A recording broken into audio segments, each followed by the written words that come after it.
right, welcome back to Minority Emotions, the podcast. I'm your host, Herc.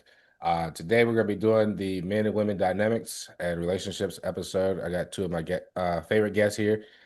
They've both been on the episodes before, shared their life stories, but I got to get both of them to come back to finish their life stories because Meisha, she had a couple of you guys in the comments crying. Oh. uh, and I think Big Tasha's episode definitely touched a lot of people. So we got to have them both back. But today we're here, like I said, to talk about men and women dynamics and relationships. But as always, to understand the premise of my channel is to give people a platform to talk, to be heard, and with hopes to inspire, educate, encourage, and motivate people to keep going on. So let's get into this episode. Meisha, since you're up on my screen, we're going to have you introduce yourself first, name, age, where you're from, and relationship status, and how many kids you have. Okay, so Meisha is my nickname. My name is actually Deshawn Holmes. I am originally from New York and I reside in Rayford, North Carolina. I am married and I have four children. Well, four biological, two bonus kids, so six in total. Okay.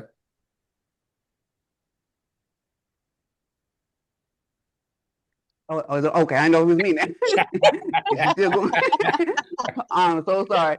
No, I'm Tasha, from East Texas, Longview, Texas. But now I live in Fort Worth. I'm 46 years old. I have five stepchildren, and I am in a relationship. All right. All right. So as always on these episodes, I always ask, do you guys understand what hypergamy is? Not, I've heard it, but you know, what I'm saying I've never.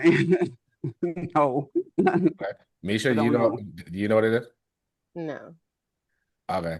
Misha, figured you should know by that. You should know what hypergamy is. But so I feel like hypergamy, I do, but it's not coming to the front of my brain. okay, so hypergamy is basically it's the desire and want for and the longing for something that's superior to you, better than you. So like for instance, like typically with women, they usually have a hypergamy live a hypergamy lifestyle, meaning like you guys want men who are doing better than you, who's bigger than you, like taller, stronger, all that kind of stuff. You don't remember on our episode we went through this? Yeah, I remember Um, now. all right, this is your chance now to argue me back. You let you let me do my spiel. So but no, basically that's what it is. Do you think that both of you guys think that hypergamy still exists today? Yes, yes. For me, it does. Okay. Yes. I feel like it's situational though, but I do feel like in some circumstances it is still a priority for some folks. Okay, so now before I ask you, Tasha, I'm gonna ask you, Misha. Why do you feel like it still does? Um, well, a lot of times those desires to have those things were kind of passed down. Like your mom told you, you always want to marry up. You know, you want a tall, handsome man. You want to have a man that has a good job, 401k. And those are sometimes the expectations that are set because most people don't come into the arena of dating having those type of expectations if they don't know to expect that, if that makes sense. Okay. So for somebody like me that didn't have those conversations, I didn't have that mindset going into a relationship. I just want to make sure I like you and that we can get along when things get difficult. You know, I'm pretty much a if I need to go out here and get it, I can go get it. Of course, I don't want no lazy man, but at the same time, like you ain't got to make more money than me because just keeping it 100 right now, being a business owner, I make more than my husband. So those type of things, I just feel like it just depends on if that was something that was instilled in you before you started dating versus somebody that doesn't know to have those type of expectations. If that makes Yeah. sense. Before we get to you, Tasha, too, I got a question about what you just said. So Yes. with you being like, I guess you could say, quote unquote, the breadwinner, um, how does how does that work? Like, like how do you make that successful? Because there's a lot of times in relationships where if the guy is not the breadwinner, it causes a lot of problems because now sometimes like the women might have like an alpha personality or something like that. Like, what's the dynamic that you guys do to make it work? Ain't nothing changed. The bills just paid on time now. I ain't gotta do payment arrangements no more. But that's really it. Like, because I mean, after you think about like overhead and all the business expenses, I still make less, so to speak, as far as what I pay myself. But like if I'm looking at the overall financial picture, I am making more. Oh, okay. But there's no different. Like I'm not out here living no lavish lifestyle. I'm not out here splurging. If anything, I'm just as far as what my part is maintaining the household. Now I don't have to rob Peter to pay Paul, so to speak, to get that done. And I'm a little bit more comfortable, but nothing has really changed. Okay. But I'm just saying, like, like for instance, like if like if you make bring more money to the table than your husband, right? Yeah. Like I said, like a lot of times, um, it can cause like some problems because in a perfect world, I wouldn't even say a perfect world, in a normal world, and the way society wants you to believe is that the man should be the one making the money, right? And so Mm. most men are raised that way to be like, I gotta make the most money. And so you get with a woman who makes more money than you, sometimes it causes problems. So like do you guys have to like is that like something that you guys have to talk about, or is like has it ever caused any problems? It did in the beginning of our relationship because we both have different relationships with money. Mm, Um, I was more so, we talked about this. I was more so raised on survival. So like finances was always something that I would like burn myself out to attain because I know what it feels like to like not have my lights cut on, to not know where my next meal is coming from. He's never had that struggle. So like we see finances differently. But now in this space, we have talked about finances, but as long as we both are in a position where we can handle what we need to handle, we don't talk about it too much, if that makes sense. Like we keep our finances separate. We put what we need to put together to get things paid, and then that's kind of that works for us, I would say, because we did bump heads a lot when it came to like spending habits and why you spend $100 on that. He's very much an impulse buyer. I'm not. I'm a bargain shopper. So like learning those nuances about each other, it just we make it work. yeah. Yeah, in the beginning, maybe on his head. Now, Tasha, I'm just gonna be straight up. In a relationship, like in a dynamic relationship that you have, um, how does hypergamy work with you guys?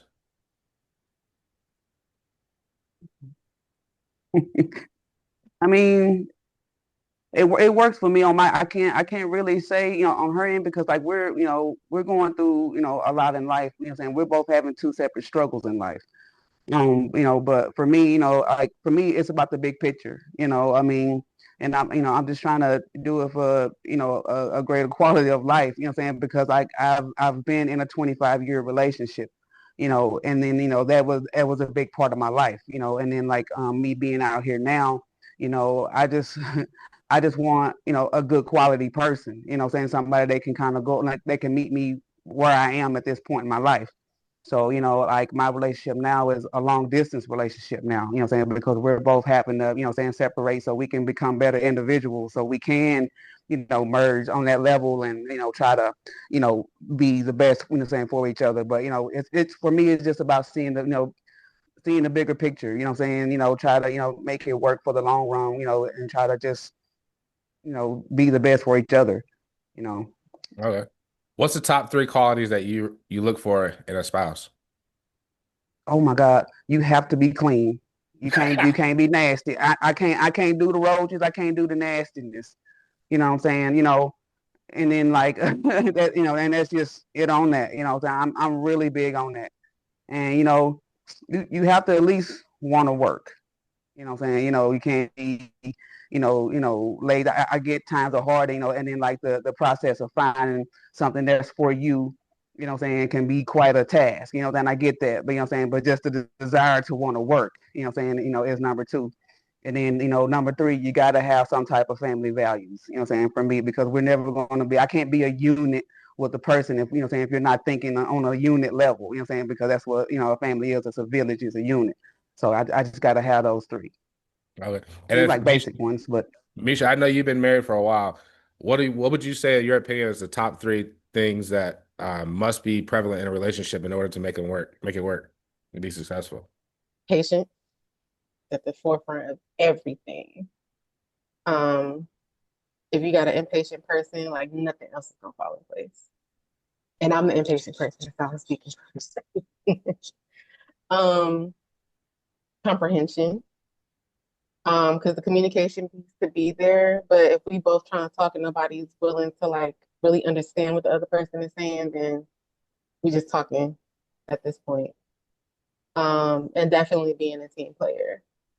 Okay. Um, Yeah, because I know we talked about like the different, like the family dynamic and things of that nature. So we got to understand that we're on each other's team, no matter what the situation is. And if you're not a team player, then everything else is kind of conditional. Now, what you saying that everything's like you know being a team player, right? So, do you think that in relationships that there is a leader in a relationship, like somebody who leads the relationship? You think that's important to like have that, like have one, and you guys agree on who it is, whether it's the male or the female? I feel like it's important based on the situation because there are some things that I'm stronger at that he's not, and vice versa. So both of us have to be willing to take the back seat on some situations, and somebody has to be willing to step forward. I'm not really into that whole like you the man, you're supposed to do X, Y, and Z. There are some things that I expect him to do as the man of the house, but at the same time, if there's something that he falls short in, and I know that I'm good at that, that would be selfish of me to be like, well, I expect you to do that because you're the man when I already know how to do it and I can get it done and we can move on to whatever the next phase is in our life versus me hanging on to the fact that you the man, you're supposed to be able to figure it out. Well, I think what I'm asking is like more like just who leads the relationship overall. Like because traditionally they say like the man leads the relationship, right? He's the leader. Not necessarily saying he's the boss and like it's his way or the highway, but I'm saying like like when you guys, let me think of how to explain this. Like when you guys go out and you're out and about, right? Mm-hmm. Like who's the one who like like the head of the house type thing? Do you think Mm-hmm. that that being clear is important? At face value, yes, because behind closed doors, like I said, there's some situations where I gotta take the lead, but on the outside looking in, that's my husband. He's the head of the household. He's respected as such. But if I gotta, even if I have an issue with him, you're not gonna know I have an issue with him. But behind closed doors, it's a different story. Yeah. But I do feel like it's circumstantial. Like I said, because of the dynamic that a lot of us grew up with, we either didn't have a father present, mom wasn't home, she had to work two jobs. So a lot of the stuff we had to figure out on our own. So I feel like it's selfish of me to expect him to know how to do things when he doesn't know how to. But if I know how, I can try to show him to put him in a position where he can lead moving forward. But I don't really see like it being, I just say this at face value, he's the head of this household. But behind closed doors, in order to make this ship keep sailing, one of us got to take the lead on some situations and the other one has to step back and vice versa. Okay. I feel like that's the only way that's going to work. What's your opinion, Tasha? I feel like at face value, you know what I'm saying? Like I say, it should be, there should be a leader. I mean, I believe the leader is, shares the role of the leader and protector. I mean, especially when you're out, what I'm saying, representing the unit, Yes. the family. So, I just, believe in it for that because somebody has to, what I'm saying, represent out there, for you both. Okay. Now, I gotta ask this question. Because obviously we know that you're in a relationship with another female, right? Yeah. So how do you determine who's the leader if both of you guys are female? See, but that's the thing about being with a female, what I'm saying? The dynamics automatically change, That's what I'm you know. asking. Like, how does it change? Like, and how do you address that? Well, we just put it out there you pretty much just put it out there and it's like strengths and weaknesses. Wherever she's strong, she's going to lead. Wherever I'm strong, I'm going to lead. But when we go out in public, I am the leader. Okay. And is that like something but like obviously because like I was saying, like because you guys are both females, is that something that is like just understood, or is that something like, hey, like in this relationship, I'm the leader, I'm the protector, XYZ is because obviously like when in a heterosexual relationship, obviously it's kind of like one of those things where it's like kind of like what's understood ain't gotta be said. Like for Yeah, instance, like with Meisha, when she got married, she married a man, so she has a husband, right? And right. so she understands that her husband is, for in the streets and, outside the house, it's understood that like, yeah, he's the leader, he's alpha, he's the protector, XYZ. But when we come back home, like, hey, motherfucker. No, I'm joking. But it's kind of like, one of those things where you ain't gotta explain it. But I'm just confused. I ain't gonna say confused, but just trying to understand like with the females, with two females, especially like hypothetically, if you had two females who are, I don't know what you guys call them, just two feminine females, like Not a what do you call it? Studs? Yeah. Not a stud, just 2 feet. Breaking You're breaking up, Tasha. Say that again.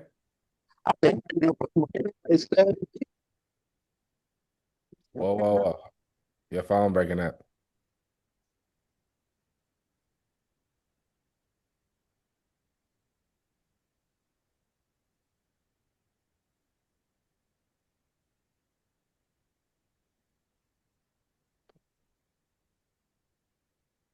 She's doing a selfie. You lost volume altogether. Thank God I can edit good. we can't hear you at all. No. Did you try unplugging I'll cut all this out. Try unplugging your mic, your Bluetooth thing, and then plugging it back in.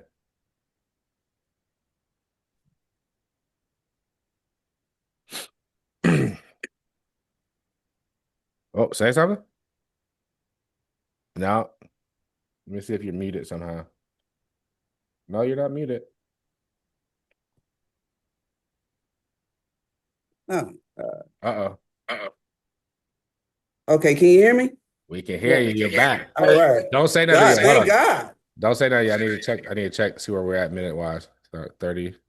All right, the 30-minute mark. I just need to know where we're muted. I mean, where I gotta edit from. But all right, so in a relationship where it's two females, two feminine females, how would you, like in your opinion, how would they, resolve that? Like, determine who's gonna be the leader. Oh, here we go. No sound again. Hey, try it without the mic at all. With just your phone. Okay, how's that? There we go. We're good. Okay. Okay. As far as the females, a lot of times it's understood through the labels, because a lot of studs are willing, saying like, as far as me, I'm willing to take on the role as leader because I'm just confident, just through my, my experience, saying as a family person and what I bring to the table. I'm just confident enough to be the leader, but a lot of it is discussed, a lot of it, the whole dynamic can be discussed. Well, I feel like it would have to be discussed. Yeah. Yeah. In a lot of cases it is, what I'm saying, and I still discuss it too, God. It has to be an agreed thing. I can't just say, oh, I'm the leader and just pop out, what I'm saying? She has to, have the confidence in me as well. Okay. I'm gonna go ahead and ask this question. Meisha, go ahead and ask your question. Okay. Hold on, yeah, I'm not even ready. I knew you weren't ready. I knew it. So I had to put you on blast. Okay, so do you feel, either of you feel that people fall out of love or do they fall out of effort? And how can you tell the difference? Do people, repeat the question one more time. Sorry. Okay.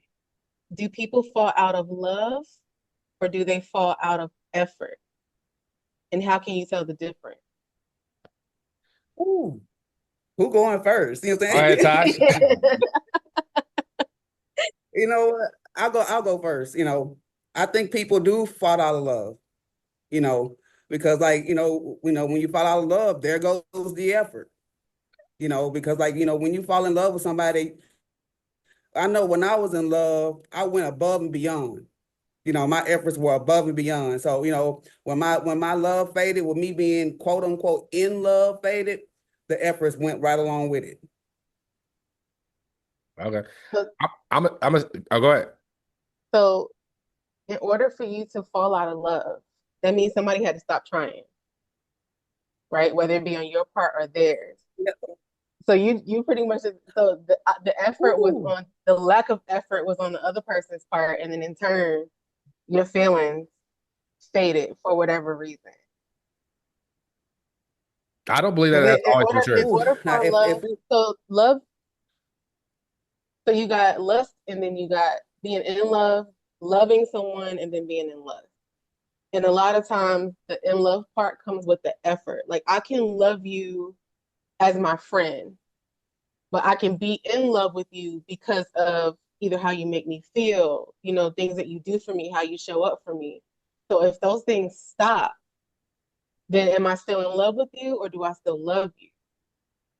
Mm. And that's where that line gets very blurred because you Yeah. can still love someone and not be in love with them or even like them, but something got you there, Yeah. whether it was a lack of effort on your part or theirs. And that's why I was like, okay, I think this is a pretty deep little question because in order to maintain being in love with somebody, there has to be a level of effort on somebody's part. And sometimes, like I said, when it came to like the leadership part, sometimes somebody has to take the step forward, somebody has to take a step back depending on what the circumstances are. So if I'm always having to step up, then it becomes an expectation so that you don't even try anymore, right? Mm. Because you're always expecting me to show up, you're always expecting me to do, you're always expecting me to come through for you. So then now it's not appreciated anymore. So then your effort is just, well, she's gonna do it anyway. I already know she's gonna do X, Y, Z. I'm just waiting for it to get done. And your feelings in turn slowly start to be like, okay, I see what this is. And the love part goes away. But I always feel like it takes effort because even after being married all these years, there's times we don't like each other. But if we don't try to like each other again, then eventually not liking each other falls out of love, and then now we at court trying to figure out how we're going to, settle up these assets. Okay. Look, before I answer, I'm just going to address something you just said there, right? Okay, And please don't get mad when I say this. I won't uh, that's partially a feminine thing to say. like what? Because, for instance, like, right, let me ask you a question. Mm-hmm.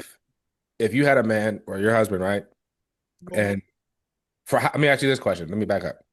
For how long in your relationship would you be willing to take care of your husband where he's not working, he's not paying any bills? For how long? How many years? How many months? How long would you be willing to do that? Um, well, that's a loaded question because I'm currently working through being a people pleaser in therapy. So I would do that until I literally hate it. That's Tell you because I what? don't have until I hated him because I didn't I lack well I'm learning to have but I lack boundaries with people and overextending. So a conversation would definitely have to be had, but it also depends on the circumstances. If he's injured, can't work anymore, then of course I'm gonna try to figure it out. But if you're just not willing to do anything because you expect me to do everything, then you're gonna be in the X category with the other X's that was on that. Like, oh, well, I'm not gonna do Exactly. this job. Or I'm not So when it comes, but here's the thing: when it comes to a man, right?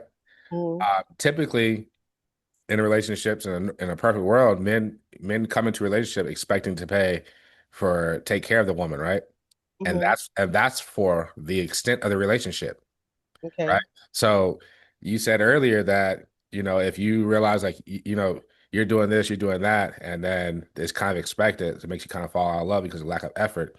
Mm-hmm. I was saying that's one sided, it's feminine because from a female's eyes, yes, but from a man's eyes, no, because we don't expect you to ever do it anyway. We don't expect you, like I don't come into a relationship expecting my woman to pay all my bills, right? But see, you're looking at the financial aspect of it, right? No, But I'm just giving an what do example. you, I got you. Okay. Yeah, I was just giving you an example, like like when you think about like gender roles, and I'm not saying that gender roles we can talk about that in a little bit, but just in a traditional relationship, right? Uh, Yeah. Typically, like the man is supposed to is expected to pay the bills, right? And that's Mm-hmm. how us men are raised. So Okay. when a woman comes into the picture, like how Tasha said earlier, like like oh, like you gotta want to work, right?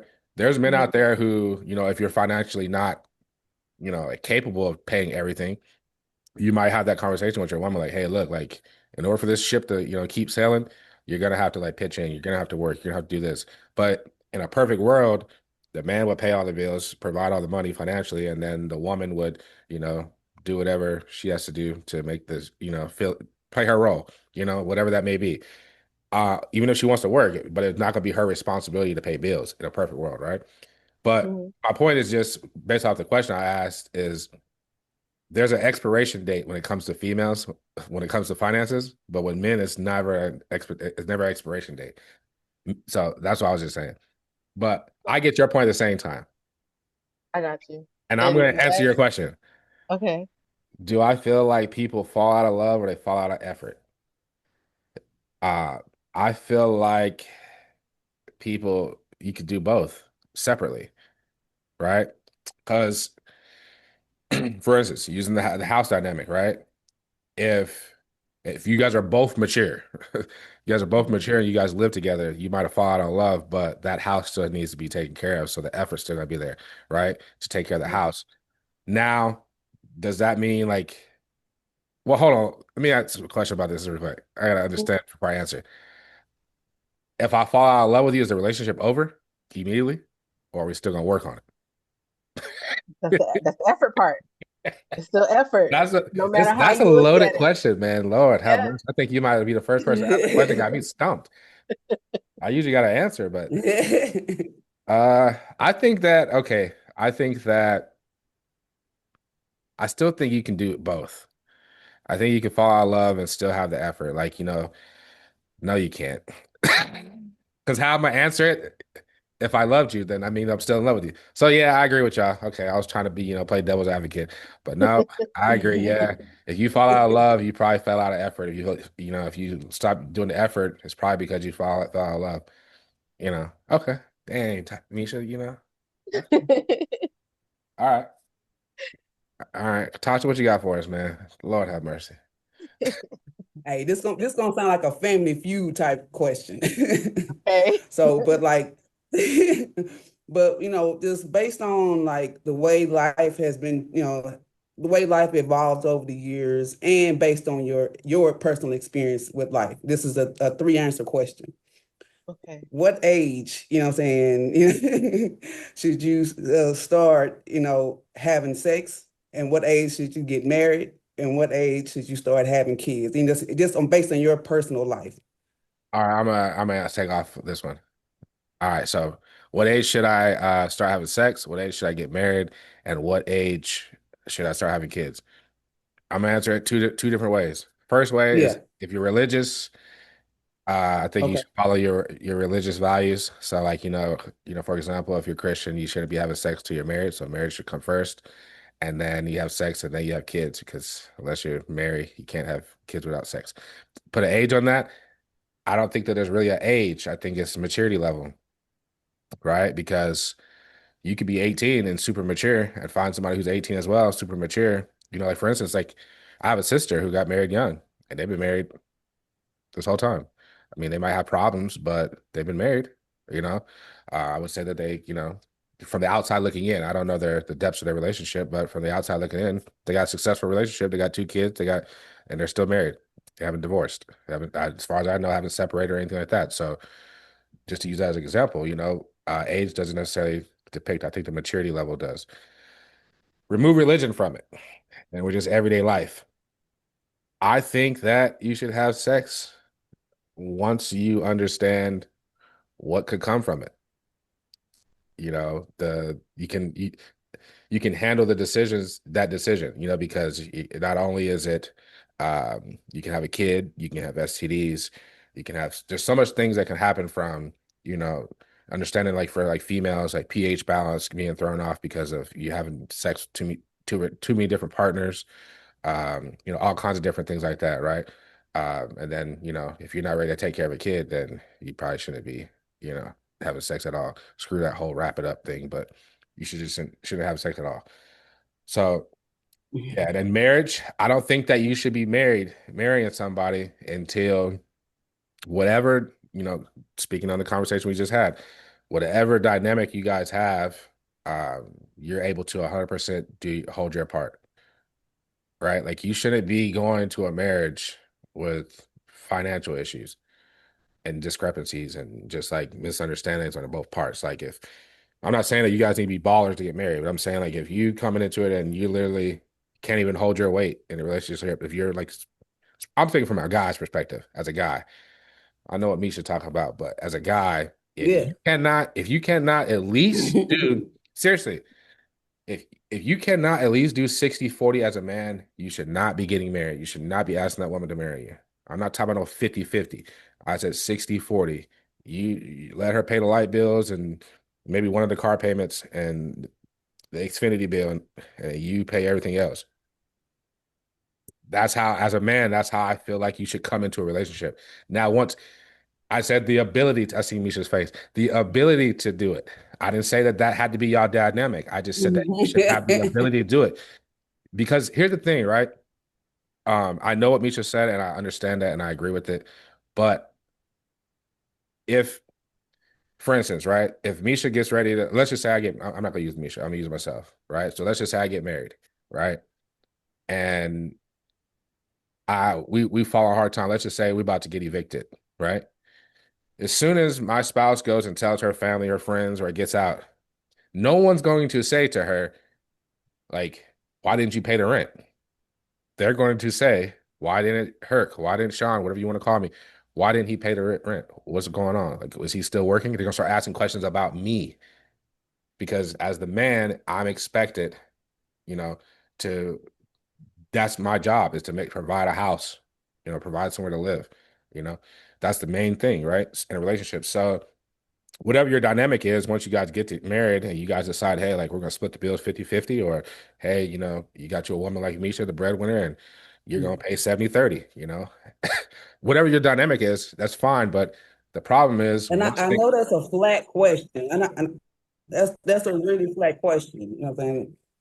I just think that you shouldn't. I'm But just being I'm that. sorry, I don't mean to interrupt, but I know it's a flat question, but I asked it because every time it comes up, people blame the age.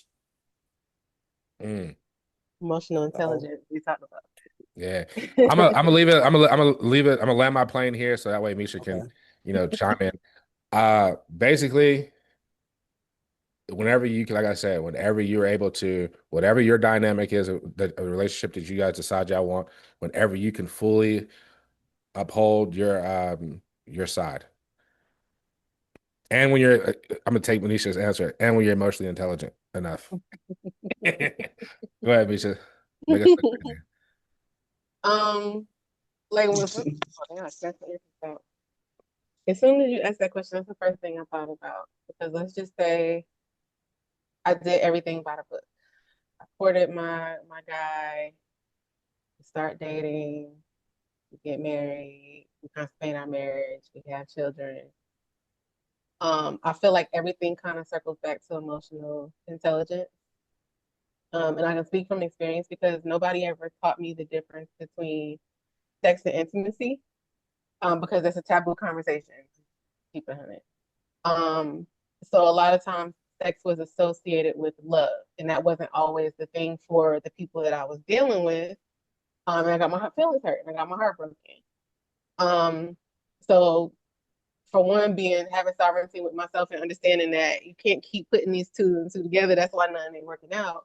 But then also, I don't think that I hit that peak until I got into like my mid 20s. Um, so do I say do you wait until you're in your mid 20s to have sex? Like that's just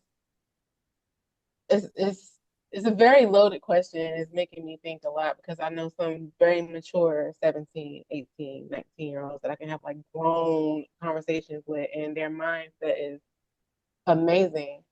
Um, but then when it comes to sex, that may be something that they lack in because it's like, okay, well, I like this person. I feel like I gotta have sex with them because I like them. Well, let me backpedal a little bit. I know where I'm trying to go with this, but I feel like I'm about to start ADHD real quick.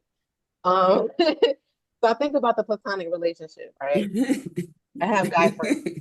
I have guy and male friends that I'm really close to.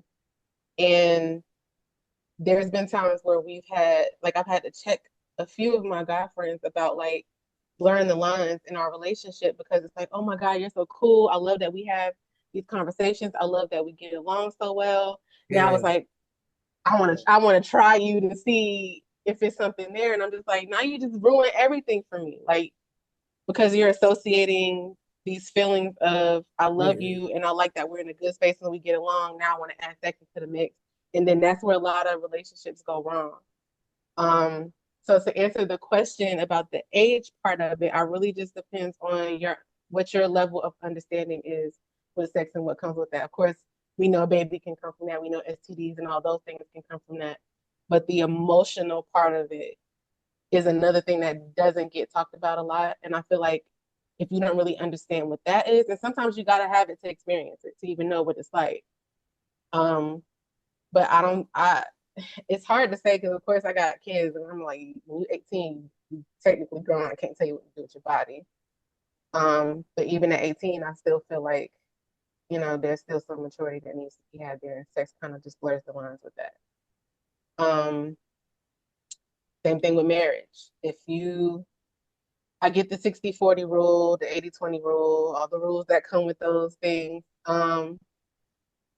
Again, emotional intelligence, like when I think about an answer for that, because, okay, let's use Sean's example. So it's 60-40. The male is supposed to provide financially, the man is supposed to be the head of the household. Well, I had a situation where my husband works for a union company and they were in litigations and they were trying to figure out if they were going to still keep the contract or not. And he was sitting at home for 3 weeks. So now I either got to cry about it or I'm going to go work some overtime to make sure we good. That's when I had to step up. You got to be able to do that in marriage. You got to, like I say, you got to be able to take the leadership role sometimes. Sometimes you got to take the back seat. In a perfect world, if he were the head of the household and he was able to handle everything financially, cool. Things happen.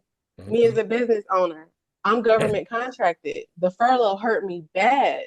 Like I'm in the healthcare field, I still got paid, but some of my clients who are military were not getting paid. They couldn't even come see me, so it still hit my pocket. Mm. So then, okay, well, in that situation, I had to hit my husband like, "Babe, I need to borrow $40 for gas." It's a give and take.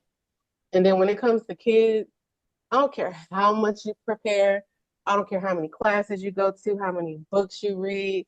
You are never going to be ready to be a parent. I've had children out of wedlock and I've had children in marriage. And even having a child in marriage, my first marriage, I was a single married mom, period. A single So married mom? I was a single married mother. I was married, but there was no support. Mm. So I was doing everything as if I was a single parent and I was married. The real I did thing. it the right way that time. You know what I'm saying? I did it the right way that time. I did everything by the book that time, and still, like, I'm on my second marriage. So again, maturity. I feel like that plays a big, big, big part in all three of those decisions. And the biggest thing is understanding of self. If you go into a situation not knowing who you are, that all the outside circumstances are going to control how you maneuver through those waters. You really got to have an understanding of self in all three of those levels. Because even as a parent, like now I'm at three different levels. I got two adult children, one's a mom, I got one in college, and I got one at 15. And I have to be a different parent to each one of them. Hey, can I ask you a question? Yeah, So with you being a mom and yeah, then being a young grandma, yeah. right? How Thank do you. you, huh? I say yeah, because I am young. Yeah, how do you ensure that you don't blur the cross the line of being, and overstepping with the grandkids? Because, like I think that a lot of times, especially with when you're still a mom to kids that are younger, I mean, you still have kids at home, and then now you're playing grandma role. Sometimes you're just always in mom mode. Like, how do you, like differentiate, or not differentiate, but like how do you, you know, juggle that, like being a mom and a grandma, like. um, it's hard sometimes because I still feel like I gotta parent my kid, my grown kid. Um, but it's always respect at the forefront. Like I don't do nothing without checking to make sure it's okay with my daughter first. And that even includes dealing with the other family. If my sister, my daughter, and the baby daddy beefing, and the grandma beefing, if my daughter say, "Mom, I don't want you involved," I stay out of it. I know my place. I offer advice. I ask if I can get some advice first instead of just giving it to her. What she does with it is her business. Yeah. Um, but I just try to remember how I felt because I was a teen mom. And I went through a custody situation with my oldest two daughters because of lack of boundaries and grandma overstepping and dad not putting mom in place and like dealing with all those different dynamics. And I remember it's very fresh what that feels like. So I try to remember that, like, yes, I'm her mother, but she's his mom. So let me check and make sure it's okay to do this first. Or even still, if I feel like sometimes I feel like I might have overshared or overstepped, and I apologize. Apology. I don't have no problem apologizing at all. So, like, give you an example. My oldest daughter got her refund check. oh, I'm gonna go do this and I'm gonna go do that and I'm gonna go do this. And I'm like, how much you got left on your car? All right, cool. Go ahead and pay the car off. Put a little bit of money to the side. Like I'm telling her what to do with her money, and it's coming from a good place.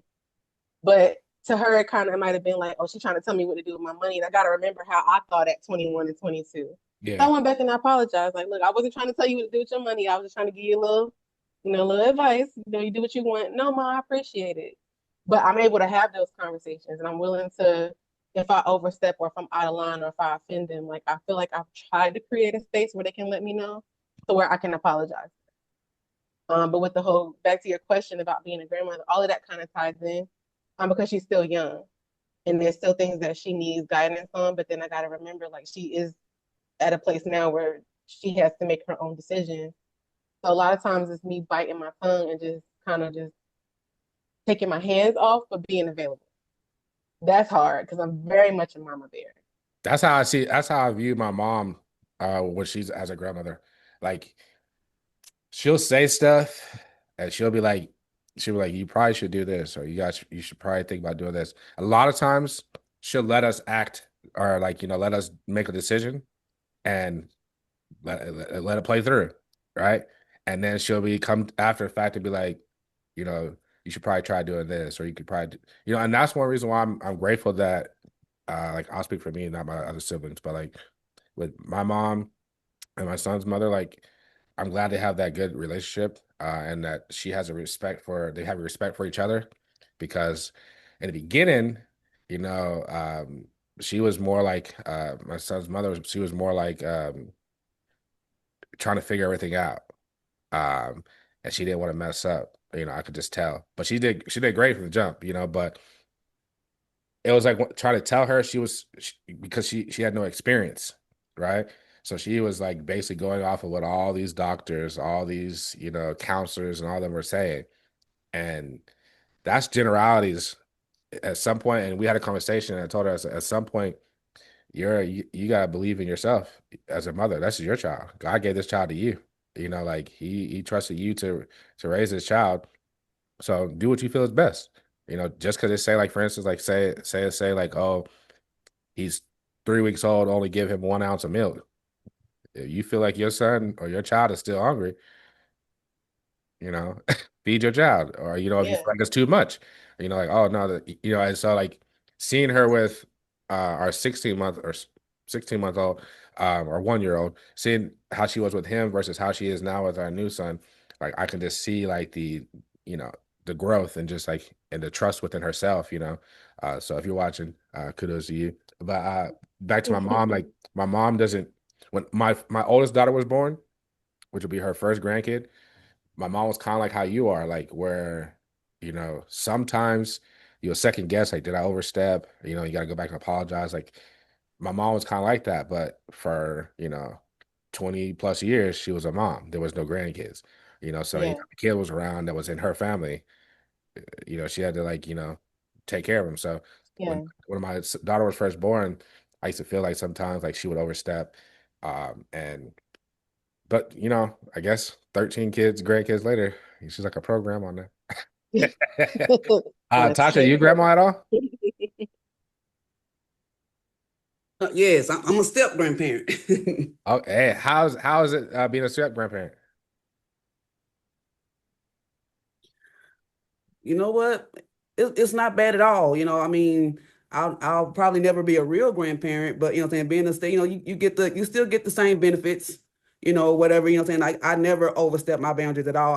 I'm just in joy mode when it comes to my when it comes to them, what I'm saying. I just want to be there. I'm just glad they allow me to be around. Yeah. Me being a stud, me being what I'm saying, it, with the dynamic that it is, I'm just glad that they allow it. So that keeps me in my place automatically. So, Okay. Uh, we spoke of this. We kind of like touched on it earlier. Somebody brought it up, so I'm going to go ahead and ask you, what do you guys think? Do you guys think that? Well, let me ask you this a different way first. How important do you think addressing feelings are in a relationship? you have to. You have You to, think Neil, and every whether, you think every you just feeling have that to, what I'm saying? Because you think that every feeling is important to yeah, address? well, you know what? No, no, only the ones that, saying they can change the course of the relationship.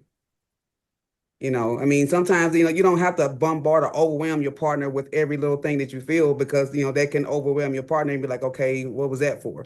What I'm saying, or whatever, not that you don't care, whatever, but like when it comes to maintaining the relationship and, you know, with the checkpoints of the relationship just to make sure we good, what I'm saying? So yeah, if it's something that needs to come up, we need to clear, we gonna do that so we can move forward. We ain't gonna never move forward if we don't, keep the air clear and keep the path, clear and straight so we can just keep moving forward. Okay. Meisha? Um,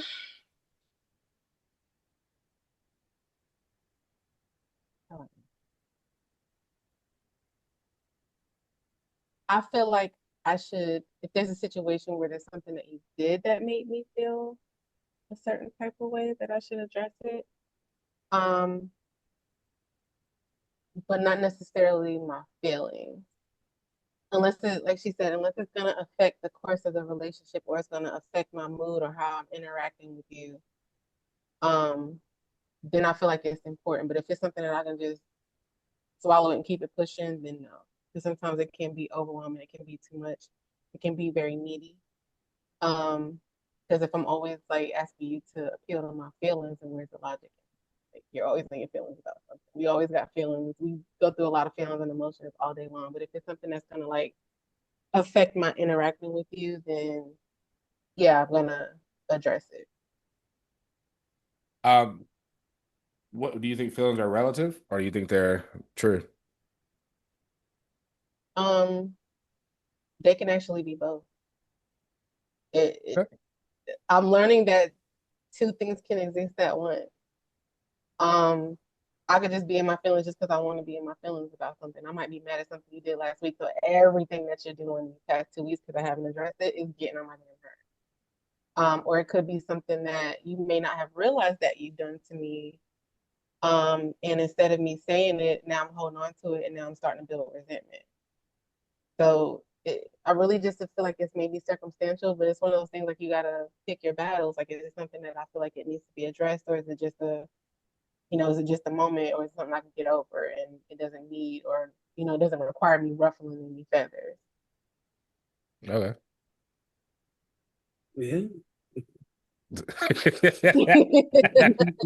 I thought Tasha was about to come back with that look on her face. I think she was just I was making sure she was finished, saying, but what I was gonna say, saying, and like at the same time, I try not to bombard, my partner with, all my feelings, because like you never know, just out of mindfulness, saying, because like, people got their own little personal struggles that they're going through in their own heads all day long, saying that they just tussling with all day. So, I don't never like to, I like to, if I can give you a break, I would like to be the one to give you that break, saying, and only talk about things that are relevant, saying at the time, like I said, that can only change the course of a relationship, saying just, I don't ever want to get you off your path of, saying your mental healing, or whatever, because everybody dealing with stuff all the time.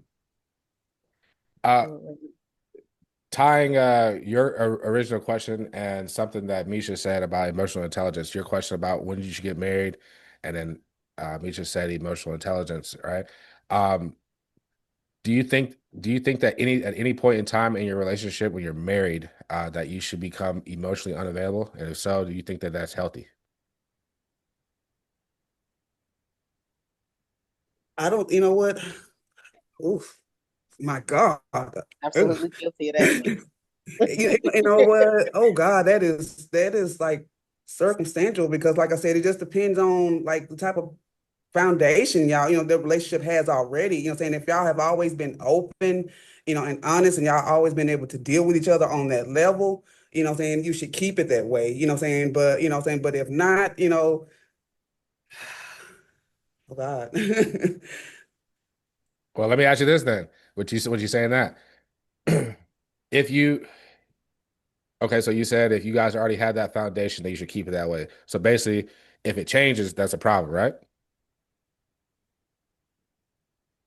Well, for Just me, I got if my foundation changes, that is a problem for me. You know okay. what I'm saying? Before, Because that's before my you answer, go-to. before you answer, You know what I'm before you saying? answer, hold That's on. my fallback. this is why I was going. I'm building up to something. So you're saying that that would be a problem. Okay, all right. So if y'all don't have that foundation and you're in a relationship, right? And everybody has to have somebody who's emotionally available towards them, right? Whether that's, like a friend, or somebody, right? You're gonna be emotionally attached to somebody, right? So if that's not your partner, uh, wouldn't that be somebody else? And wouldn't that be a form of cheating? Yeah, you know what I'm saying? But because I feel like on the cool, it's my job to be always emotionally available, you know what I'm saying, for you. I mean, just for me. I can't speak on other people, but for me, you know what I'm saying, it's my job to be emotionally available for you at all times because I just cannot, I'll be feeling some type of way, if you over here just confiding in somebody else about, you know what I'm saying, things that, need to be discussed between you and I. So yeah, that like I said, it'll be a problem.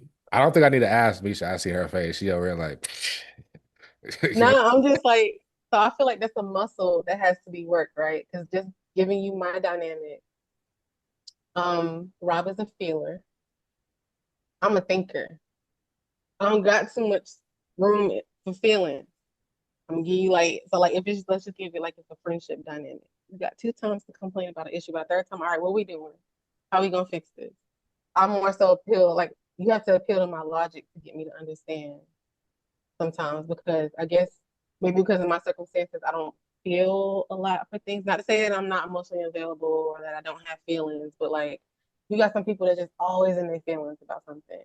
And you can even realize that when they're talking, like if you got somebody that always says, I feel this or I feel that or I feel like this versus I think, I thought, like you can tell a person's mindset by how they address things that are bothering them. I'm very much, I think that this is what happened. I think, or this made me feel, I thought this, whereas what I feel, yada, yada, yada. So, like, trying to find that balance is hard when you got two different personality types and two different people that either everything is associated with emotion or everything is Mhm. associated. Like, you got somebody, like, when you're trying to, like, you might be going through something like, oh, I'm just so sad because my cat died or whatever. And the other person was like, well, it's just a cat. Like I don't understand why you just and it's It's just more of a like, reaction at yeah, at you know that what I'm point. You saying? know what I'm saying? They It's more don't of a their logic, reaction. right. Their logic is like, it's just a cat, I don't get it. Whereas that cat might have been your there. emotional safe space through life or your therapy or your whatever. So like when you deal with people with those personality types, sometimes it's just not them not being that for you. They just don't know how to be. And that's another thing with my kids. Like I got one child, he's absolute feeler. So he don't understand nothing logically that I say to him. Like everything, I literally have to think about what I'm gonna say and try to like. And it's hard for me as a thinker to try to appeal to his feelings to get him to for us to be here. Mm. And it's the same way with my dad actually taught me that. But yeah, when you got those different personality types, it's hard to operate in that space when you don't like it just doesn't make sense to you. And it's not that they're being difficult. It's not that you got some people that just legit just excuse my French for assholes and don't care. But then there's some people that they just don't get the emotion of it because they're just thinking of it from a or seeing it from a logical aspect. So like to go back to your question, Sean, in some situations, that's why I said I gotta pick my battles because if I'm talking to somebody that's a feeler and I'm looking at it from a logical standpoint, I'm telling you your actions made me feel this way. And all you hearing is you made me upset and you trying to argue with me why that's not what you were doing. I get that's not what you were doing, but I'm telling you A, B, and C got me feeling, or I thought that what you did has me in this space now. And all you hearing is, oh, I made you say that's not what I was trying to do. So now we arguing. And we both saying the same thing, just In in different ways. different fonts, if Yeah. you will. Yeah. But I guess would you? I guess based off my question, what I'm trying to get is to you to answer is being emotionally, whether he's a feeler and you're a thinker or vice versa. Mm-hmm. If he got something going on that's emotional, that's causing him to be emotional, right? Uh, at all points in your relationship, he should be able to come to you with that, right? Mm-hmm. No matter if you're having a bad day, he should be able to be like, "Hey, look, I need to talk to you about something," and you should be able to set it aside because if he don't go talk to you about it, he gonna talk to somebody else about it, and then now what's gonna end up happening is this other person's gonna know something about your husband, or somebody's gonna know something about his wife that he don't even know because he wasn't emotionally available or you wasn't emotionally available at the time. And then that just becomes a snowball. Would you agree? Yeah, So that's all I was asking was how important do you think it is to remain emotionally available at all times?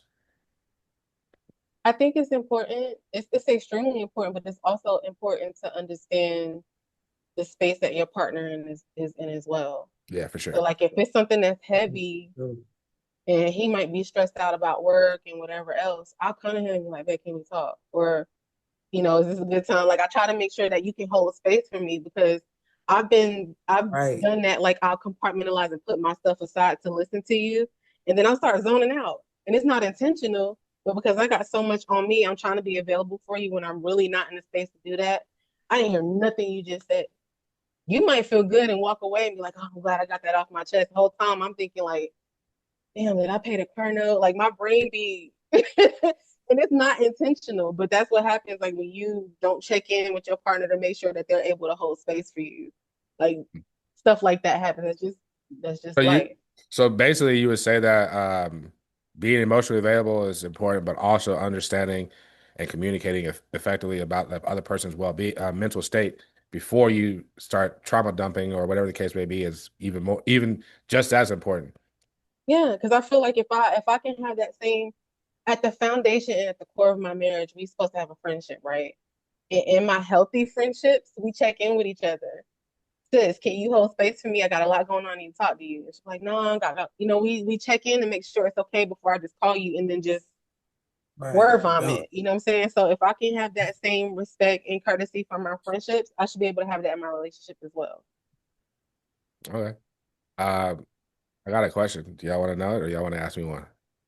For sure. Hey, it don't matter. Like I got a question too, kind of, kind of going off a little bit of what we already talking about. Go ahead. Okay. Shoot. All right. So like, do you think people with like mental health issues, kind of like depression, anxiety, bipolar, do you think they are entitled to like a pass for some of the dysfunctional behaviors in the relationships?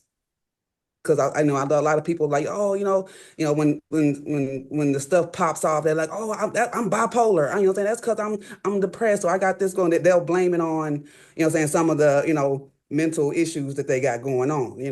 Are like, oh, they're allowed to pass just because saying that's what they're that's their thing. But a lot of saying, but they will debate you to the end and say I that think I think this is my opinion. I think that no, they don't get no pass. I think that how we address what they might have done or what they're doing, like, oh, I'm bipolar. So how we address it might be different. Because if you're not bipolar and you're just being like damn near schizophrenic, then we might have some real serious issues. But if I understand, yeah, you're bipolar, then I'm not giving you no pass, but I might not come at you, I guess you say, for lack of better words, as strong as I would if you weren't. But I think also too that we can't use it as a crutch either, because if you're bipolar, they have meds for that. Um, a lot of the different things that we have going on with our minds and stuff like that. There's treatments and there's help that we can get. So if you're not getting the help, then if you're not helping yourself to be better in this relationship and just be better for yourself, then why should you deserve a pass? That's just my opinion. Yeah. I have to agree. I feel like because I'm not in the mental health industry, but I work inside of a mental health facility. And into some capacity, I deal with people that have mental health issues as well, and I have my own, right? Um, the language is different about mental health now than it was 15, 20 years ago. Hmm. So there's so many interventions. There's therapy, there's medication, there's acupuncture, massage therapy, all that stuff is out there now, like for you to get the help, right? So if I'm constantly using it as an excuse, then I'm aware of what I'm doing. Because when I'm having I was in the depressive episode for 6 months and was not cognizant of what was going on, right? When I finally snapped out of it, my environment showed that my house was a mess, like I was a mess. I was going on tangents about things I don't even recall. But if I crash out on somebody and be like, well, you know I'm bipolar, that's an excuse. Because when you're operating in that space, you're not really like cognizant of what you're doing. Maybe after you calm down, you be like, damn, I went too far or whatever. But if you do that and then justify it by saying, well, you know I'm bipolar, or you know I'm this, or Yeah. you know I'm that, then it's like, okay. Yeah. Okay, you don't get a pass to put that label on that and then just do what you want to do and then use that as a crutch to be like, Yeah. well, that's a bit narcissist because it's almost like you're trying to control somebody's reaction to you because you were very aware of what you're doing and then you try to like pacify it by saying, well, I got this going on. We all got some type of something at Yeah. some point or another, but either I'm gonna get the help or I'm gonna do my best to try to control it. And there's some instances where I can't control my depression, like seasonal depression. That's why When I'm it gonna get be. cold outside, I'll be like, oh God, I want to cry and be in my feelings all the time. But I can't blame that on how I treat people and then expect them to be like, oh, it's fine, she's depressed. If you're understanding, cool. But then it's like, okay, if it's a pattern and you're constantly doing it and you keep using it as an excuse, you're very much aware of what you're doing at this point. Now we're about to have a different conversation. That's what I'm saying. Yeah, like you definitely, if you already know it and you're not doing anything to change it, it's like, you know, I feel like you're doing it on purpose. Like especially like the example you said earlier, like, oh well, you know, you're in the middle of doing it, and then you're like, well, chill out. I'm bipolar. Like, Yeah. Just you casually. yeah, you know what you're doing. Like, get the heck He's out of like, here, well, me man. too. So what are we doing? We both Yeah, batshit crazy? Like, what's up? yeah, But I want to say this because I don't want to sound insensitive to people that don't have access to the resources. I get that there are some people that either like our boomer generation, they just don't believe in, they just probably think Jesus is gonna take care of all of it and it's gonna go away. Or they don't believe in the help or the medication or whatever. I don't want to speak to those people, but the ones that have the resources and they know, and then it's the ones that self-diagnose. You don't even know if you're bipolar for real. Like you just saw a couple of TikToks, maybe a couple YouTube videos, and you're like, oh, I got that. That's what I'm about to blame my crash out on. You can't do that. You absolutely cannot do that. That's not They doing the most. I be like, be seeing those. They be seeing those infomercials at nighttime. Like, if you having chest pains while you're mad, that like, means what that are you're we depressed. doing? That's like, Google University. Like you got a rash and now you got stage 4 cancer. It's like you can't do that. You cannot blame your now get there's some things that you just completely irrational or whatever. But like if I feel like if you announce it, then you're very much aware of what you're doing and we about look, to have a different nowadays people are blaming their zodiacs. You know what I'm saying? Like, that's just because I'm a Virgo. You know what I'm saying? They didn't add the zodiacs to the lineup now. And I'm like, y'all doing the most with all this now. Hey, look. So I'm gonna switch it up here just a little bit. I'm gonna ask probably the most controversial question for relationships right now. How important is understanding or not understanding? How important is knowing your partner's body count in a relationship, coming into a relationship? Ooh. I don't,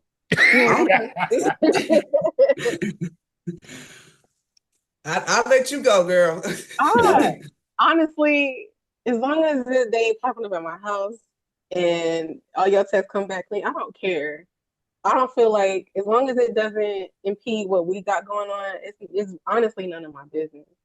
But if your body count is at the post office, at the daycare, at the hospital, like if I'm constantly being around somebody, then I'm like, okay, and what we been doing? But I feel like as long as it's not interfering with what we got going on, I don't care. For me, it's how you represent your body count. You know what I'm saying? Some people, they out there just, proud of the amount. And some people be like, hey, I was, I was young, you know what I'm saying, or whatever, everybody got a pass, you know what I'm saying? So, I don't have a big body count, but some people might think 2 or 3 is a whole lot. So, you know what I'm saying? So it just depends on how you represent your body count. Everybody got a pass.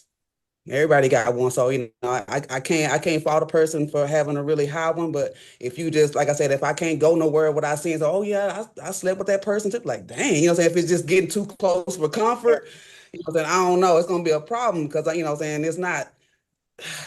I don't want to say like insecure, but it just gonna make me just have me feeling kind of awkward. Right. Just Uh, as a guy, I'm gonna say this. To guys, it's very important.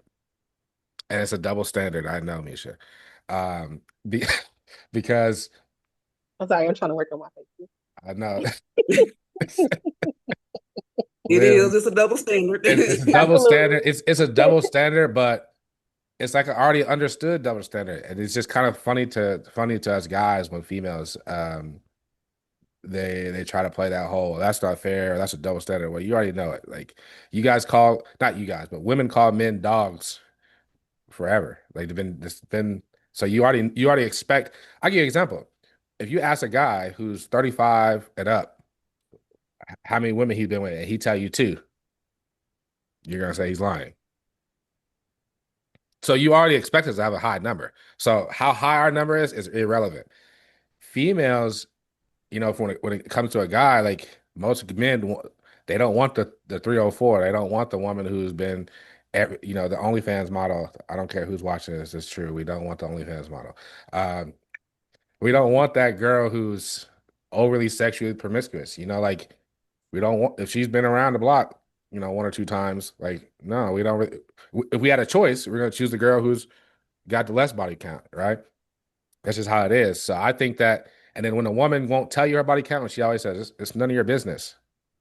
That really is a turnoff because it's like, what is it? What is in your past that you're so ashamed of? Like, if you come to, if I put it this way, if I ask a woman what's your body count and we try to talk, and you be like, oh, I've been with 20 dudes, I'm not gonna be like, I'm not gonna be judgmental or disgusted. I'm not gonna do that. I feel like this: if you tell me and you tell me the honest truth, like, oh, I've been with 30 dudes. You're 35 years old or older, and you tell me you've been with 30 dudes, I'm gonna be like, oh, she had a hoe phase. It is what it is, you know. But I've already now feel like I can trust you on a higher level because a lot of people when they have body counts that are pretty high, they're ashamed of it and they're gonna lie about it. So And how then, do you know she's not lying though? huh? How do you know she's not lying? And just telling me that she had a high number. Yeah. I It mean, might because be 60, but she's only telling you half because well, then, I 60 mean, might be too much for her standard. I don't know. I have to go off what you're telling me, but at least you're telling me something, like, but I just feel like this, if you're a woman and you're anybody and you're telling me and you haven't been in you can't prove that you've been in some long committed relationships, like you tell me some low number, like I'm gonna be like, stop capping, like the hell out of here. Like, or you've been like, oh, I grew up in the religious church all the way until I was like, like 25, and then I left the church. And so I just got started on my journey, but you know, that's very rare. The average person is not having no like 2 or 3 person body count. The average person that's not been in long relationships.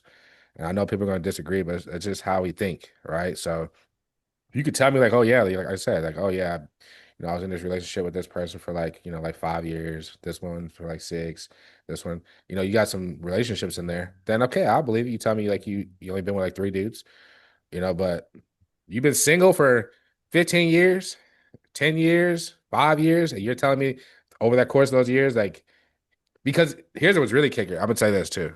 So what's really funny to me is when people say that and then they're talking to you and then out the gate they're sexually promiscuous with you. So you want me to believe that for 5 years you ain't been with but one person or nobody, but then now you done met me, we've been talking for like a week, and now all of a sudden like you're super promiscuous with me. The fuck out of here. Like sometimes they just want you to be She might believe. be in her little phase. She might be going through some type of little Oh, phase though. I'm guy one of her hoe phase. It Yeah, might you it never might know. be. You know, But you but never you see what I'm saying? Like it's kind of know like what kind of time she in. She might be. whoa, I'm breaking it. Is that bring it me? up, Tasha. You never know. You broke up really bad. What'd you say? I'm breaking up. Yeah, your phone was breaking Okay, up. can you hear me now? Back Yeah, because my screen was lagging. I I can think hear I think I got too excited. you. Say it again. What'd you say? No, I was just saying, hey, she could be just having like a little spurt. She could be just heavily attracted to you. I think we talked about this before, Meisha. Like, I don't think I'm an ugly guy or anything like that. And I talked to you about this too as well, Tasha. I just don't think that I'm that special to where you're just going to, crash out sexually on me, but you ain't done it to nobody else. Like, I don't care who you are. No one's like, get out of here, man. Like, no. I'll just so for me, I'll say this. I think that to answer the question, get back to the question and make it more concise. I think that is highly important to know. Um, no. I think if the question is brought up, I think it's highly important that you answer the question truthfully. I'm not saying going in that should be like sitting at the first dinner, being like, hey, like, how many dicks you didn't had. I'm not saying that. I'm saying that Yeah. if in But the you know course of what? this, I've never just outright asked the question. You know what I'm saying? You can pretty much have a conversation and they'll kind of, like give you their, their count. You know what I'm saying? As you, they'll say, well, you know what? I was in a relationship for this long. Okay, that's one person. But like you'll hear about the little encounters, that they joke about, in between, and you can kind of get your count on and in the middle of that. So I haven't really never asked for a count, I just kind of get the count as we get to know each other. yeah. But that's what I'm saying. Like if it's never asked and you guys just have conversations, you can kind of like you said, piece it together. You can kind of be like, okay, well, I know it's not less than five because she didn't tell me about five different situations. And then I think that if somebody in the two parties, man or the woman or whatever, um, somebody in a relationship, if ask the question, I think that you should answer it and not be defensive. I think that you should. Yeah, I would answer. You know what I'm But saying? I don't if have you a don't problem. ask the question, if the question is never asked, like directly asked, then I don't think that it's that important for you to disclose it either. Just be coming in like, hey, just so you know, I've only been with two dudes, or only been with two females. I don't think you need to do that. I think that if your partner Right. asks you, I think it's important. Come on, Meisha, I Yeah. know you got something to say. What? We need some shots around here, man. Look, Meisha not rebuttaling me. um, that was another question I was going to ask you, but go ahead, Meisha. I know you got another question for me. Yeah. My second question was, what matters more for long-term relationships, compatibility or accountability? What was the first one? What matters more for long-term relationships? Is it compatibility or accountability?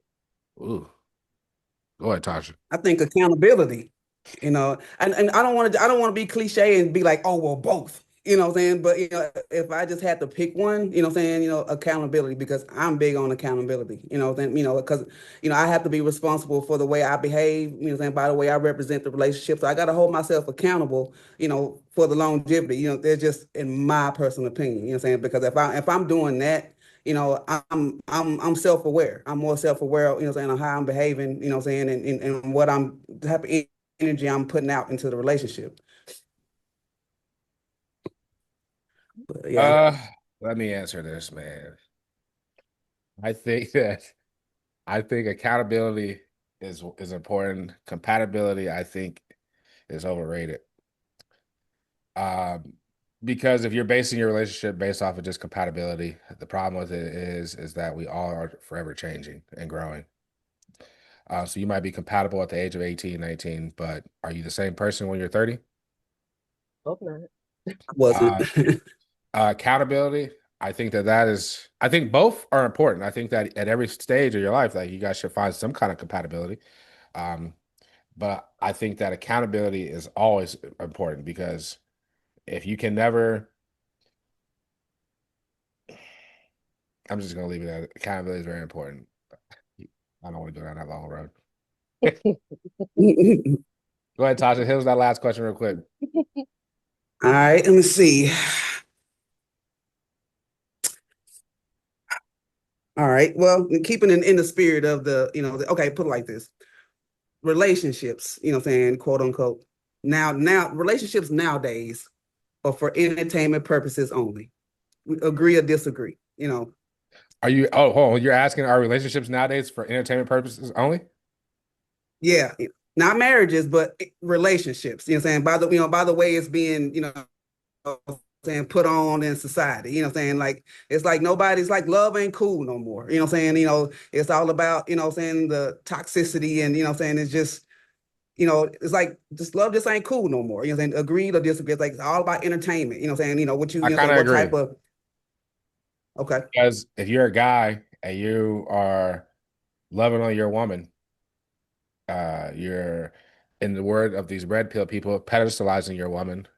You're putting her on a pedestal above all the other women. Um, you were considered a simp, right? If you bring your wife, your woman flowers, you buy her non-materialistic things. Like what I mean by that is like I'm not saying like clothes and shoes and jewelry and stuff like that.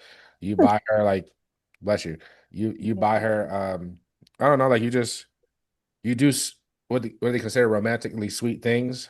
I think that you consider to be a simp nowadays as a guy. And so no dudes are want to do that. Now dudes are trying to be like this super tough exterior.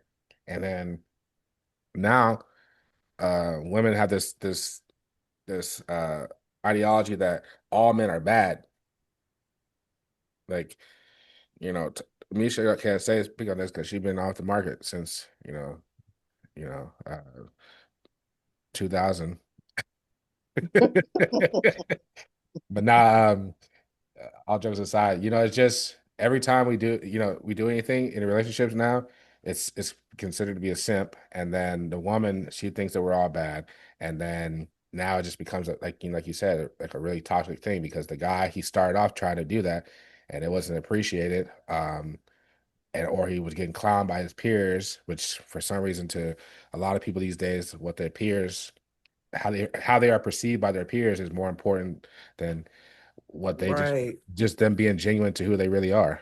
Everybody's trying Yeah. to conform to what society thinks is cool, what society thinks is, the right thing. So to answer your question, I think that a lot of relationships these days are just for show. Like they're fake, man. People can't really be who they really want to be in a relationship. Because all these tough ass Yeah. dudes out here, you think about all the gangsters back in the day, so like they had women. Not all of them was beating their women. Like a lot of them, a lot of them Yeah. protected their women. Like they would protect their women. Like like everybody knew. Don't fuck with don't fuck with shorty because that's so and so's girl. Like and you know how he is by his girl. You know, but nowadays it's like you're not a masculine dude if you're not like freaking talking down on your girl or like you're not like out here just with like 15 different chicks. And it's yeah, Yeah. it's sad, man. What you say, Misha? I Yeah. know you're not out here in the streets no more, but you know. No, I'm not, but I got homegirls and of course I got daughters that's at dating age now. And um I just feel like the art of courting, I guess you will, isn't a thing anymore. There you Um go. That's what I'm yeah, talking like about. there's no it's kind of for show in the beginning and then like you kind of chase that feeling. So like when things get uncomfortable, there's no like work ethic in that. And it goes back to what we were just talking about. Like you're not at anything. It's like, okay, well, it felt good in the beginning because we were showering each other, we were loving on each other, we was having sex all the time. Yeah. It You was just want to show the amazing. highlights. Yeah, and now we hit a rough patch, and then it's like, okay, so this is who we really are in this space. Do we like each other now? And 9 times out of 10, you don't. You don't even like each other for real. And then now it's like, okay, well, Yeah. we And it's we like the breaking new up. spice is toxic stuff. You know what I'm saying? Yeah, People they relate somebody loving them to somebody crashing out. Or, oh, that mean he loved me because he crashed out over me. Or he, or he, destroyed some property, to show his love. I'm like, what? Where are y'all getting that from? yeah, I just don't get it, anymore where people are getting crossing toxicity with love, or somebody wanting you. It's just like it's all a big show now. Do you it's think that sad. it's important to you think that before you get in a relationship with somebody that y'all should go through something first? Yes. Yeah, I feel like you Yes. should see.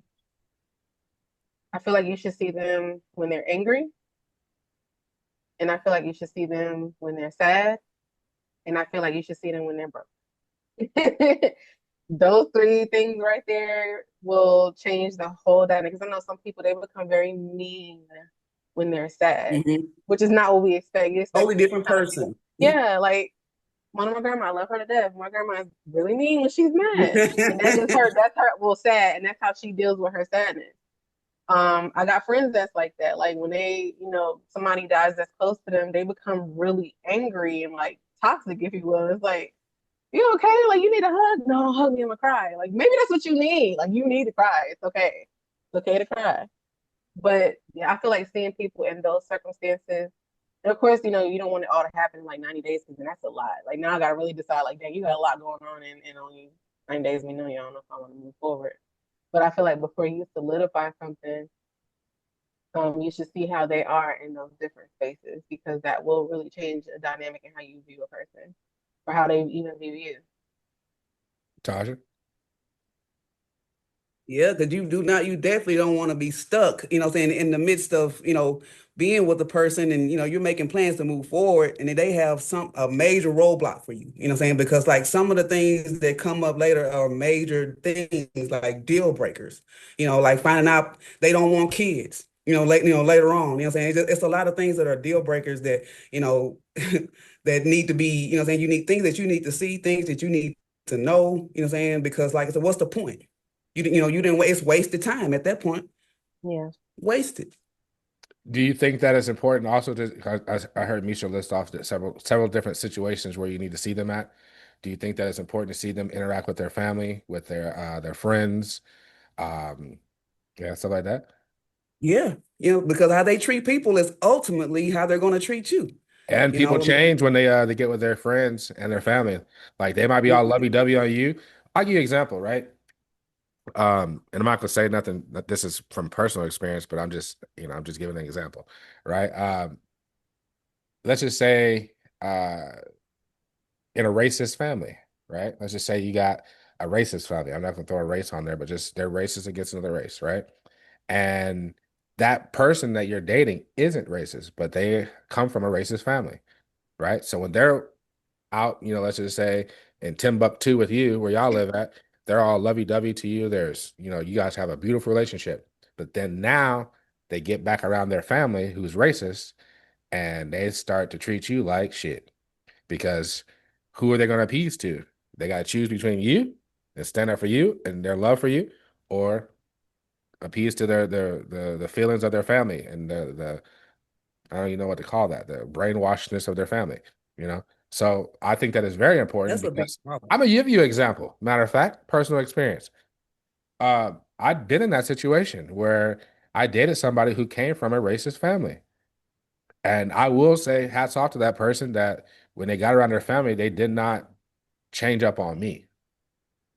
They still uh, checked their family. They still, like treated me the same way that they did when we weren't there, so but it was very awkward, and I ain't gonna lie, it made me question and watch her movements a lot better, more because before we went home to see her family and stuff like that, I had no idea, so then now, I mean, obviously, subconsciously, which is horrible in the back of your mind when you're doing interracial dating, you think of it, you're like, okay, is this person racist? Like, do they not like black people? Whatever the case may be. But then when you go home, after I went home and I seen it, then when we came back to where we lived at, then I really just started watching her and just like seeing like, hold on, man, like, have I been overlooking some shit? Like, like has she been doing like some subliminal stuff? Like, you know, and luckily I didn't see that, but I'm just saying like those are things that you got to watch out for, because like Tasha said, you get too deep in these relationships. Sometimes I think people jump the gun. They agree to be in a relationship because guys, we definitely there's a lot of guys who lack the maturity to understand when it's lust and when it's love. Because a dude will literally, I mean, obviously we know that men are, our natural proclivity is to have sex. Like, so that's the number one thing on our list, right? So if we find you attractive, it's like that, we're single, we're finding you attractive. That's one of the first things on our mind, right? And then as long as that's going good, you still look good and you're nice to me, there's a good possibility that he's going to cuff you up, right? But all the other things we just discussed have never been even addressed. So I think that is the maturity. A lot of times, I hate to say it, a lot of times because the woman is being the one being asked the question. It's just like when you get married. Like women will quickly say no to being married. Somebody, a dude asking them to marry them, but when they want to date them, they'll be quick to say, yeah, we can date. But I think it's important to the girl for the girl to understand, like, no, like we to put the brakes on, pump the brakes, because the guy is gonna ask the question, but the girl has to say yes. Now, unless he's some like narcissistic guy who's just like y'all been hanging out and you didn't let him clap cheeks, and now he just thinks that because of that, now y'all in a relationship.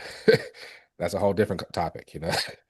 There's guys like Yeah, yeah. let me tell you, it's hard for me to explain some of this stuff because sidebar because Misha's facial expressions I'm sorry. are terrible, man. Like she just make you second, she make you No, second guess everything you're I just saying. be processing. I just be processing. I promise. Look, you talking and you see her on the screen, just like she's like, just like dang, like, am I saying some real fucked up shit right now? I do not have a poker face. I am trying to work on that. I'm trying so hard, but I That's why. promise. No, I'm just processing what you're saying. That's why, like, it seemed like maybe like the way I'm explaining it is like kind of like all over the place because it's like, damn, I'm second guessing what I'm saying because I'm seeing her facial expression. I'm like, No, like fucked up.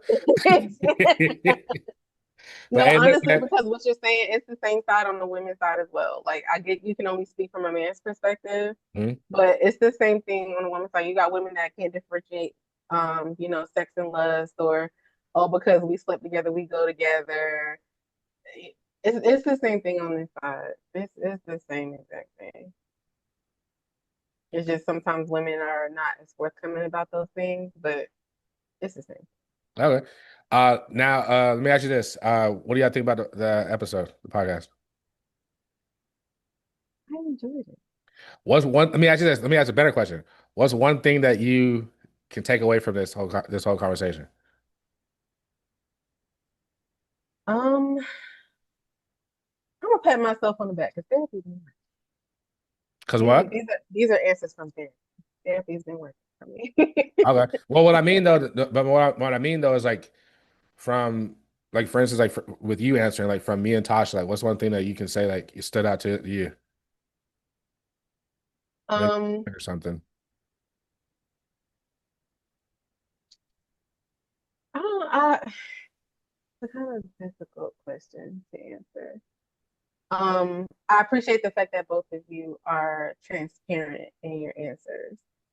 Um, but I do feel in some instances, a lot of your answers are very like masculine driven, which I expect you're a man. Mhm. But there's, it's like you need to expand Okay. when it comes to your ideologies. And not to say that anything is wrong or that I think negatively of anything that you said, but I do feel like you put a lot more pressure on yourself as a man, and that can show up differently in your relationship in the long run. You got to be a little bit more open minded. And that's why I asked the question, because the whole purpose of me starting these episodes is for us to, kind of like see it from another point of view. Because if Yeah. you walk through life your whole time just with your own point of view, and you're never really looking at somebody else's, you're never gonna know another way of thinking about it. So I like that feedback. I appreciate it, and that's what we're here for. So thank you. I can accept constructive criticism. That's for sure. Tasha. Oh man, we back to no volume. Can't hear you.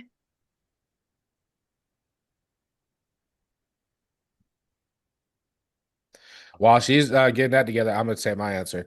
One thing I learned is that y'all both females, man, and y'all just feminine as hell. No, I'm joking. No, I was just messing. I would say like think one big takeaway for me is the whole conversation about accountability. Um, because that and no, actually, let me backtrack. I'm gonna go to the most popular thing that we talked about, the body count. Because as much as like how you said, like how I have a man's way of thinking, I could definitely see you guys' points of why especially like how Tasha was saying, like, like if it's important to you, basically, you ain't gotta ask the question directly. You can just kind of like have conversation and pick up on it, and then like for you, you don't think that's important at all, to know it, like, and I could see why you would say that, because it's in the past. So leave it in the past. I get that. What I mean? I just think that if the question is asked, that you should address it. You shouldn't just, you know, so, but that's, I can appreciate that. So, Tasha, you got your mic ready? No, you don't. Uh-oh. Damn. Did you put the mics back in again? Oh, she's muted on this side. No, I just muted her. I just Oh, okay. to ask to unmute her.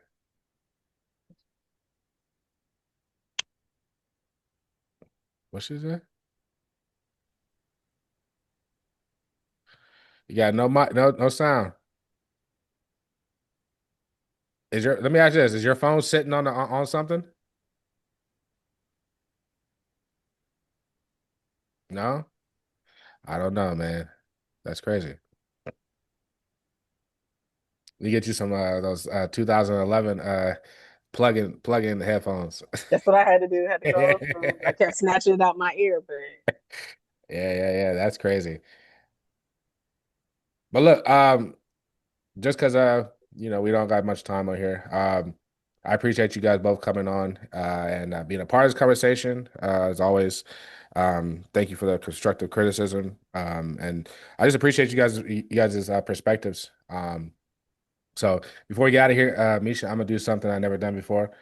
I'm gonna uh-oh. let I'm gonna let you give the outro of the advice to people who are watching on a relationships standard and relationship aspect and a mental health aspect. Okay. Well, on a relationship aspect, they're not linear. You're gonna have ebbs and flows. You're gonna have full circle moments. You're gonna find ways we all in two different books and two different chapters and two different pages. But it's important to find your way back to each other. And if you find that it doesn't work and you can't get back there, then try to do it amicably. We try to see in the messy divorces and everybody's life spilling out on social media. We try to see keep it in it. Plus, I'm always going to advocate for mental health.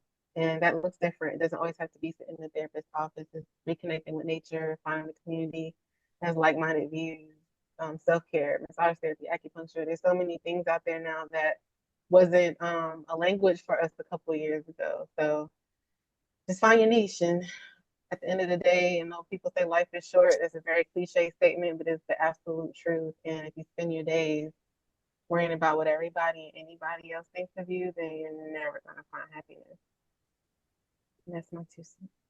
All right, Tasha, you back with us? I hope so. Here Can you you hear me? are, Tasha. Yay! Oh my God. Hey, Tasha, do me a favor before you come on the screen, flip your phone sideways for me. All right. Gotcha. So Meisha just gave us the outro on our relationships. I need for you to do the same for the mental health aspect. Oh, relationships? Not just mental health, like in general, some advice to people. Just in general, mental health all the way around. Just Yep. okay. Well, yeah. I just try to do your best every day to, improve yourself. Just do something, even if it's just something small. You know, it ain't got to be nothing to show the world. Just do it for yourself. Always, stay on that mission. To do better. And all the little stuff will add up. Never give up on yourself. Be proud of who you are. And live that life to the fullest, because that's how I'm doing it. Yep. All right, look, well, I appreciate you guys. And for all you guys who's watching, if you haven't already, go ahead, hit that like and subscribe button. Follow us on Instagram at @minority_VDP. Follow us on TikTok as well at Minority Emotions the podcast. And if you'd like to be on this version of the podcast, shoot me an episode. I mean, not episode. Shoot me an email to be quiet, Meisha.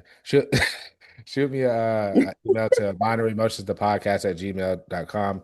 And for the same as you want to come on and share your life story. And we out of here. Peace. Come on, Tasha, throw it up.